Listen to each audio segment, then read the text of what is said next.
इस दुनिया के अंदर दो प्रकार की, मसीहत के अंदर दो प्रकार की सेवकाई चलती है। सेवा समझते हो ना, सेवा, जैसे सेवा करते हैं तो दो प्रकार की सेवकाई चलती है। किस प्रकार की?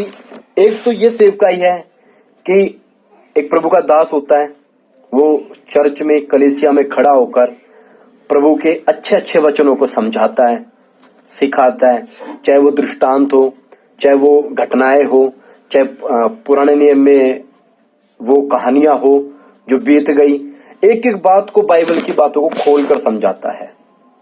एक प्रकार की ये सेवकाई है। और जो सुनने वाले लोग हैं वो आते हैं, सुनते हैं, बाइबल की अच्छी अच्छी बात उनको सीखने को मिलती है। बाइबल के उत्तम से उत्तम जो दृष्टांत होते हैं उनके अर्थ उनको पता लग जाते हैं कि इनके ये अर्थ है और इनका ये मतलब है। बहुत सी बातों को मुंह जवानी सीख जाते हैं और वो आते हैं, सीखते हैं, प्रभु का दास सिखाता है। और सीखने के बाद, वो बाइबल की पूरी जानकारी लेने के बाद हर हफ्ता जाकर वो बैठते हैं। हर हफ्ता उनके लिए कोई नया विषय होता है। हर हफ्ते वो जाकर नई नई बातों को सीखते हैं, अपने इस मस्तिष्क में क्या करते हैं, उन बातों को रखते हैं और चले जाते हैं। एक तो ये सेवकाई है कि लोग सुनाते हैं और लोग सुनते हैं और बैठकर सीखकर चले जाते हैं। इस प्रकार की सेवकाई अधिकतर पूरी दुनिया के अंदर होती है। बड़े बड़े लोग आते हैं, गाड़ी से टाइम निकालकर चर्च में जाते हैं, 10-15 मिनट बैठते हैं, टाई कोट आकर फुल, और बैठने के बाद सुनते हैं, नॉलेज लेते हैं, बाइबल भी नहीं खोलते, थोड़ा सुन उनकर चले जाते हैं। ये हर जगह होता है। सिखाने वाला और सीखने वाले, ये इस प्रकार की सेवकाई है। और जो दूसरी सेवकाई, जिसके अंदर बहुत कम लोग इस सेवकाई को करते हैं, वो किस प्रकार की सेवकाई है? वो इस प्रकार की सेवकाई है कि जो वचन सिखाया जा रहा, प्रभु का दास जिस वचन को सिखाता है, उसी वचन को सामने वाले सीखते हैं और उसके अनुसार चलते हैं। ये दूसरी प्रकार की जो सेवकाई है चेला बनाने की सेवकाई। लोग आते हैं, पहली सेवकाई में क्या, लोग आते हैं, बाइबल का ज्ञान लेते हैं और बाइबल की नॉलेज उनको होती है, मगर वो चेला बनना नहीं चाहते। मगर दूसरी सेवकाई है जिसको एक प्रभु का दास और प्रभु के जो लोग हैं वो सिखाते हैं कि हमने उसके जैसा बनना है।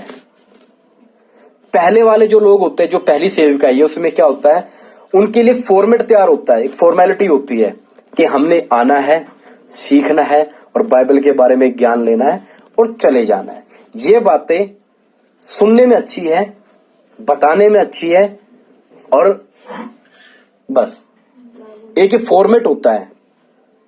जो ये घटनाएं बाइबल में लिखी है, इसका एक फॉर्मेट वो समझते हैं कि हर हफ्ते आना है, समझना और सीखना है। और इस प्रकार का वो आपने देखा भी होगा, पूरी दुनिया के अंदर इस प्रकार के लोग हैं जो इसी प्रकार सिखाते हैं। ज्यादा इस प्रकार की बातें, जो चेला बनाने वाली बातें, वो नहीं बताते। मगर दूसरे सेवकाई, जो प्रभु यीशु मसीह ने जिस सेवकाई के लिए आज्ञा दी है कि जाओ, जाति जाति को चेला बनाओ और पिता पुत्र पवित्र आत्मा के नाम से क्या दो, उनको बपतिस्मा दो। ये सेवकाई प्रभु हमसे चाहते हैं और दूसरों से चाहते हैं कि हम उनको चेला बनाएं और वो चेला बने। हम उनको ये सिखाएं कि किस प्रकार प्रभु के लिए अपने आप को तप का जीवन, एक त्याग का जीवन जीना है। जिस प्रकार हमने गाया कि इस धरती की यात्रा में रोज दुख और मुसीबत है, रोज है दुख मुसीबत, एक दिन नहीं है, ऐसा नहीं, महीने में है, प्रतिदिन दुख और मुसीबत है। इस मुसीबत को हम जीते जीते जीते आ रहे हैं और प्रभु हमें कृपा देता है। हमें चेला बनने के लिए प्रभु हमें ऐसी ऐसी आजमाइशों में डालता है ताकि हम चेला बन जाए। और चेला कैसा, जैसे प्रभु कहता है कि गुरु और चेला कभी गुरु से बड़ा नहीं होता, उसके समान हो जाता है। तो जैसा हमारा प्रभु यीशु गुरु है, हमें उसके जैसा बनना है। तो हमें क्या बनना है? चेला। तो जो यहां पर या जितनी भी हमारी जो सेवकाई होती है वो सब कैसी है? वो चेला बनाने वाली सेवकाई है। ये नहीं कि मैं आप लोगों को कुछ ज्ञान दे दूं। हमारी और आप लोगों की उम्मीद ये होनी चाहिए कि आपको वचन के अनुसार चलना है, और हमारी उम्मीद ये होनी कि हम लोगों को आपको चेला बनाना है। ये नहीं कि सिर्फ पुरुष ही चेला बनता है, स्त्री भी चेला बनती है। क्योंकि सबसे पहले स्वर्गदूत ने जो सुसमाचार सुनाया वो स्त्री को सुनाया, जी उठने की खबर किसको सुनाई? स्त्री को।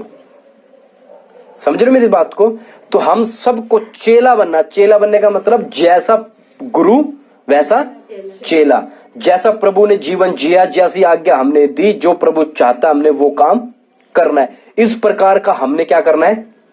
जीवन जीना है। और इस प्रकार प्रभु हमसे चाहता है कि हम चेला बने। तो दूसरे प्रकार की सेवकाई के अंदर हमारी क्या होनी चाहिए? समर्पण हमारा होना चाहिए कि हम दूसरे प्रकार की सेवकाई को करें और ऐसा ही लोगों को सिखाए और अपने जीवन से नमूना देते हुए हम चल सके।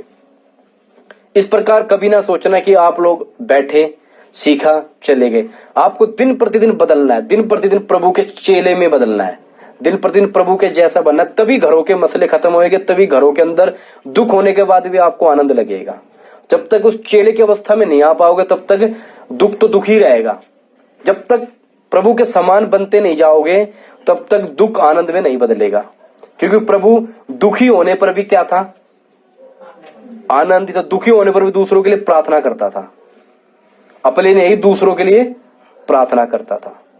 तो इसलिए हमें चेले की अवस्था में आना जरूरी है। तो हम क्या सीखेंगे? थोड़ा इसी से टच कुछ विषय सीखेंगे